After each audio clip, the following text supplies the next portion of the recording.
In this guide, I'm going to show you how you can own a car wash here in GTA 5. It really is super easy, so we're going to dive straight into this. But before we actually do get into this guide, make sure to like the video and subscribe to the channel with all notifications on. It really does help the channel and lets us know that you want more content like this. We'd greatly appreciate it. And if at any point throughout this guide you did have any questions, just ask them down in the comment section below and we can help you out further. I'm going to be doing my best to reply to every single comment down there.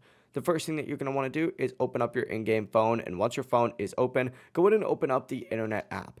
In this section, you're going to see a tab that says money and services. Go ahead and select that and scroll down until you see the foreclosures.mazebank.com tab right here, which is the site used to buy foreclosed property. Go ahead and hit enter site once you're on here, and you're going to see a list of available properties. Now, there's only a limited number of car washes, so scroll through the map or listings and find the one that you want to purchase. Once you find it though, go ahead and purchase it, back out, and you're good to go. Once it's bought, the car wash will appear on your map as one of your own properties, so you're good to go. But that is it. That is how you can own a car wash here in GTA 5. If you guys did have any questions, just ask them down in the comment section below and we can help you out further. I'm going to be doing my best to reply to every single comment down there. Before you do leave this guide though, make sure to like the video and subscribe to the channel with all notifications on. It really does help us out and lets us know that you want more content like this. We'd greatly appreciate it. Have a great rest of your day though.